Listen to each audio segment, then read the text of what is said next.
नमस्कार, स्वागत आप सभी का सिलसिला बाजारों का में। मैं हूं आपके साथ अखिलेश राठी और आज सिलसिला बाजारों का में हम चर्चा करने जा रहे हैं एग्री और नॉन एग्री कमोडिटीज के बारे में।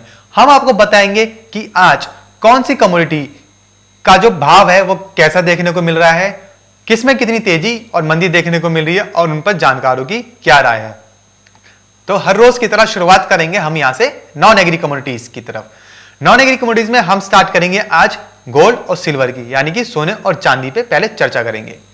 तो जैसे कि हमने देखा ही था कि सोना चांदी में जैसे जैसे कोरोना की वैक्सीन की खबरें निकल के सामने आ रही थी, वैसे वैसे सोने चांदी की जो डिमांड है वो कम होती भी नजर आ रही थी और सोने चांदी के अंदर काफी ज्यादा भारी उठापटक भी देखने को मिली। वहीं बात करें अगर सोने चांदी के अंतरराष्ट्रीय बाजारों की, तो वहां पर सोना कहीं ना कहीं संभलता हुआ भी नजर आ रहा है और जो डॉलर इंडेक्स था वो भी, उसमें भी काफी ज्यादा गिरावट देखने को मिली थी, जिससे कि सोने चांदी की कीमतों को एक सपोर्ट मिलता हुआ नजर आया था। और बात कर ले अगर आज के कारोबारी सत्र की, तो आज के कारोबारी सत्र में भी अंतरराष्ट्रीय बाजार में जो सोना है वो लगभग $1870 के दायरे में ही कारोबार करता हुआ नजर आ रहा है बढ़त के साथ। वहीं चांदी भी अच्छी खासी, चांदी में भी सुबह के कारोबारी सत्र में अंतरराष्ट्रीय बाजारों के अंदर तेजी ही देखने को मिल रही है। हमारे साथ जुड़ चुकी हैं रूपा मेहता जी, जो आपको बताएंगे कि आज के कारोबारी सत्र में किस कमोडिटी में क्या करके चलना चाहिए जिससे ज्यादा से ज्यादा मुनाफा कमाया जा सके। बात कर लेते हैं कच्चे तेल की। तो जहां पे हमने देखा था कि जैसे कि कोरोना वैक्सीन की जो खबरों का जो असर है वो सोने चांदी पर देखने को मिला, लेकिन उसके बाद कहीं ना कहीं सोने चांदी की जो कीमतें थी वो सस्टेन होती हुई नजर आई। सोने चांदी की कीमतों में हल्की फुल्की बढ़त भी देखने को मिली थी। वहीं देखा कि कच्चे तेल में भी एक हल्की बढ़त देखने को मिली थी। हालांकि आज अंतरराष्ट्रीय बाजारों पर जो कच्चा तेल है, जो क्रूड ऑयल है, चाहे वो ब्रेंट क्रूड हो चाहे वो WTI हो, वो लाल निशान के साथ कारोबार करता हुआ नजर आ रहा है। लेकिन कहीं ना कहीं कोरोना की वैक्सीन का जो असर है वो कच्चे तेल की कीमतों पर साफ साफ दिखता हुआ भी नजर आया था। हमारे साथ जुड़ चुकी हैं रूपा मेहता जी, जो आपको बताएंगे कि आज के कारोबारी सत्र में किस कमोडिटी में क्या करके चलना चाहिए जिससे मुनाफा कमाया जा सके। रूपा जी, बहुत बहुत स्वागत है आपका मार्केट टाइम्स टीवी पर। Good morning.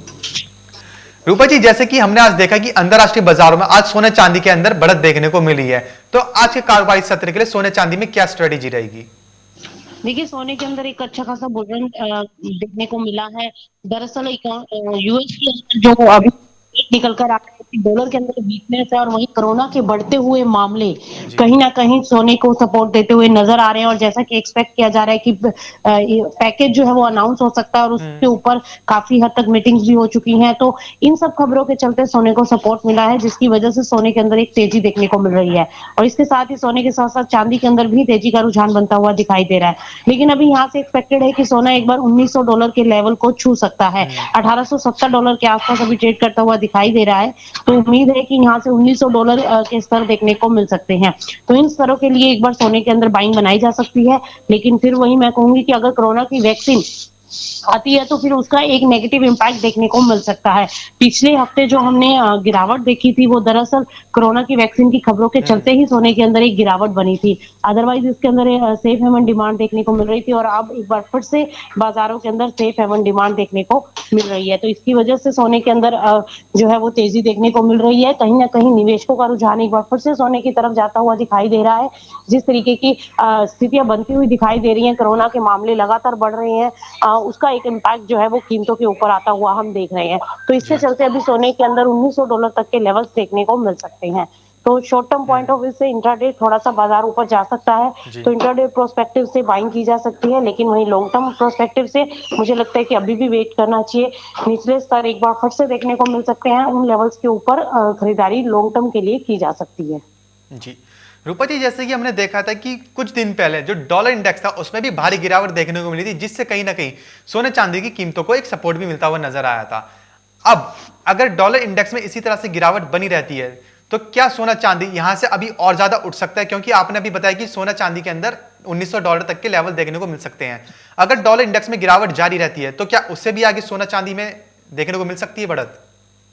देखिए, बिल्कुल अगर डॉलर में गिरावट आती है तो उसके अगेंस्ट जो है लोग जो है गोल्ड के अंदर पैसा इन्वेस्ट करना करते हैं। तो इस वजह से एक डिमांड जो है वो बढ़ जाती है और एक सपोर्ट गोल्ड के अंदर मिलता हुआ हम देखते हैं। अब अगर गोल्ड के अंदर यहाँ से अगर जो तेजी बनेगी वो $1900 तक की हो सकती है। वहीं अगर जो डॉलर इंडेक्स में जो गिरावट देखने को मिल रही है उसका सीधा इम्पैक्ट सोने और चांदी की कीमतों पर देखने को मिलता है। और अगर डॉलर में थोड़ी बहुत भी स्ट्रेंथ आती है तो फिर गोल्ड के अंदर वीकनेस बन सकती है। लेकिन हाल फिलहाल में अभी जिस तरीके की स्थिति बनती हुई नजर आ रही है और जिस तरह से देखा जा रहा है कि पॉलिसी मेकर जो यूएस के अंदर है वो कहीं ना कहीं राहत पैकेज को लेकर काफी पॉजिटिव है और जी। उनको उम्मीद है कि इस बार राहत पैकेज अनाउंस हो सकता है। अगर ऐसा होता है तो फिर सोने के अंदर और ज्यादा उछाल जो है वो दर्ज किया जा सकता है, क्योंकि फिर डॉलर के अंदर गिरावट आएगी और उसका सीधा इम्पैक्ट जो है हमको सोने की कीमतों के ऊपर आता हुआ देखेंगे। तो अगर डॉलर इंडेक्स में गिरावट आती है तो सोने के अंदर तेजी आना लाजमी है। जी रूपा जी, उसी के साथ अगर कच्चे तेल की बात करी जाए तो कच्चे तेल में आज देखा कि कच्चा तेल अंतर्राष्ट्रीय बाजार में लाल निशान के साथ कारोबार करता हुआ नजर आया। तो आज कच्चे तेल के लिए क्या रणनीति बनाकर चलनी चाहिए? देखिए, आज इंट्राडे प्रोस्पेक्टिव से थोड़ा बहुत कच्चा तेल डाउन साइड में हो सकता है कि आपको ट्रेड करता हुआ दिखाई दे। वहीं कच्चे तेल के अंदर बहुत ज़्यादा गिरावट एक्सपेक्टेड नहीं है। देखिए, अगर सोने के अंदर यहाँ से तेज़ी बन रही है, तो उसका एक इम्पैक्ट जो है फिर कच्चा तेल जो है वो गिरावट की ओर आता हुआ दिखाई दे रहा है। क्योंकि अभी जो इकोनॉमी के अंदर चल रहा है, कोरोना के केसेज़ का बढ़ना, और अगर कोरोना के केसेज़ बढ़ते हैं, तो उसका इम्पैक्ट पॉजिटिव सोने-चांदी पर रहेगा और नेगेटिव कच्चे तेल पर रहेगा। क्योंकि फिर ये है कि अगर कोरोना के केस बढ़ते हैं इकोनॉमी के अंदर, फिर अगर रफ्तार धीमी होती है तो कहीं न कहीं ईंधन की डिमांड के ऊपर इम्पैक्ट आएगा और उसके चलते फिर कच्चे तेल के अंदर गिरावट बनेगी। तो इस वजह से कच्चा तेल थोड़ा प्रेशर दिखाता हुआ नज़र आ रहा है।